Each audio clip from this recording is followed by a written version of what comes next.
He's got his chips, everybody. He's pushing them to the middle of the table.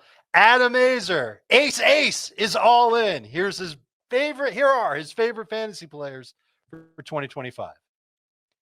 I could have done a better job at the end of that intro, Adam. That's why you're the host.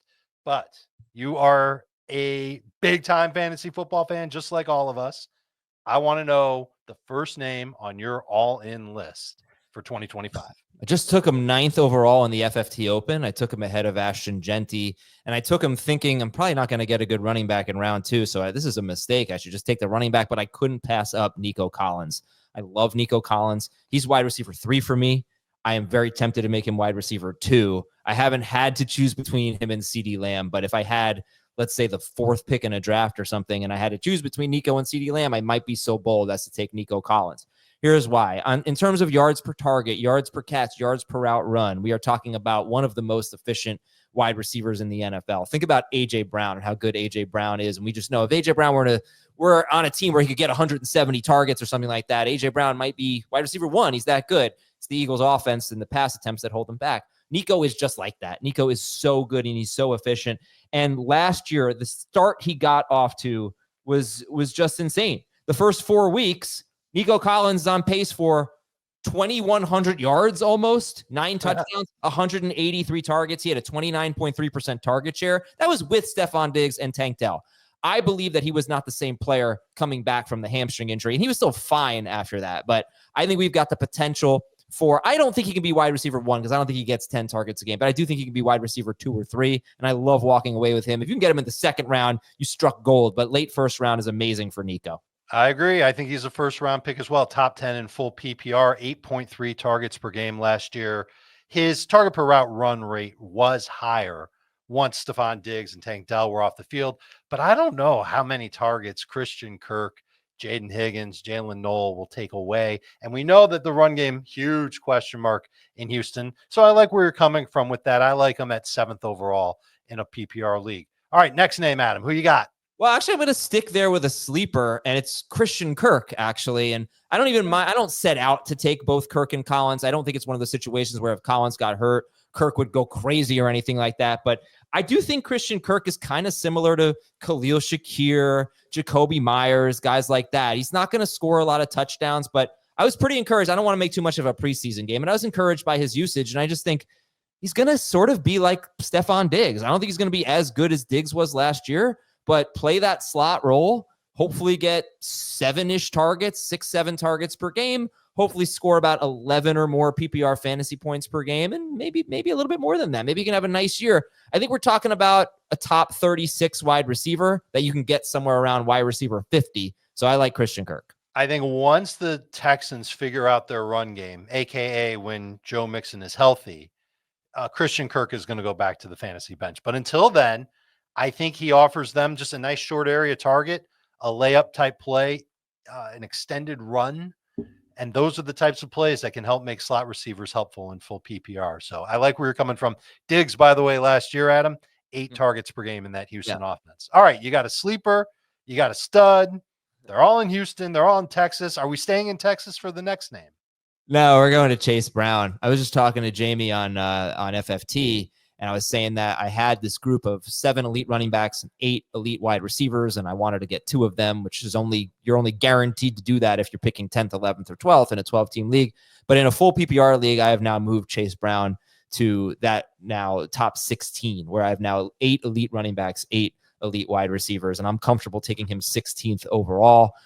Yesterday or Monday night in the preseason game, he's just getting so many touches. The thing is, I don't think he's going to be a very efficient runner. I think he will be as a receiver, but he got a goal line carry. He didn't come off the field. I think he played at least 1 third down, so I think he'll probably split that with P. Ryan. He was elite after the Zach Moss injury. He won't be as good as he was there, but I mean, I'm just hitching my wagon to the lead running back of the Bengals, who their offensive coordinator said Chase Brown's going to be a household name. I think he's going to be super involved and he's going to score a ton of fantasy points. A Sweet 16 player for you, as it were. I like to remind people that from week 9 on for Chase Brown, he averaged 23.6 touches per game. He played 80% or more of the snaps in every game and 20.6 full PPR points per game, 18.3 half PPR points per game, 15.9 non-PPR points per game. One of the best second-round picks that you could have. Adam, I want your next name after this break. We're back on FFT Express. How many more names you got for us on your all-in list? I've got two. Give me one of them. Well, it's also on yours. It's Ricky Pearsall. Super pumped about Ricky Pearsall. I think you could have a pretty good discussion now, Pearsall versus Emeka Egbuka, now that Jalen McMillan has more long-term injury, unfortunately. Egbuka is looking really good right now, but the stars have aligned for Ricky Pearsall to just dominate this wide receiver core. You got Ayuk out. You've got Juwan Jennings out. You have Cowing. I mean, you have more wide receiver injuries, right, that have affected the 49ers. They're getting ready to call Jerry Rice is what they're saying. Yeah. They need geriatric Rice. Am I right? I mean, he's one of the greatest players in history. I'm not going to make jokes at him, but tell me more about Ricky Pearsall because I love hearing about him. Again, we felt this way before the preseason game, but what did he have? 3 targets on 1 possession with Brock Purdy and looks great. He's fast. He's got more speed, more juice than Juwan Jennings. He's a first-round pick. Last year, he said, he got shot, and he said he didn't have a training camp. And basically, the season was his training camp. The days in between the games were like his training camp. So this is just such a beneficial offseason for Ricky Pearsall. I love attaching myself to great offenses, and this is one of those great offenses. The Lions are kind of similar, where they have players who are going in the mid rounds. It's not like everyone's early. The Bengals, you can't get a mid-round pick on the Bengals. The 49ers, you can. So to get Ricky Pearsall in round 7 or 8, I mean, his ADP might still be in the hundreds. Don't believe that. I think you got to be looking for him in round 8 at the latest to get the lead wide receiver for the 49ers there. Brandon Ayuk has twice in his career crushed his ADP from the same range. So I think Pearsall will do it too. I've got him as a round 6 pick. You know that I've been a big fan of his, honestly, since the Senior Bowl. I was having a fun chat during one of our shows. Thomas Schaefer was like, yeah, I've been a fan of his longer than that. He went to Florida. So I was like, yeah, you know what? Shafee and Jamie, the Gators on our crew, they definitely know a lot more about Pearsall. My favorite stat about him, last 3 games, averaged 7.3 targets per game, 18.4 PPR points per game.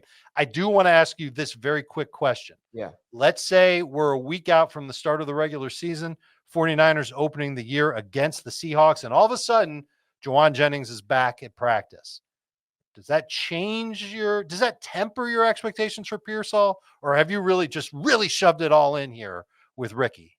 All in. I mean, even before, I wasn't this high on him, but yeah, I think I was high on him, and round 6 might be early.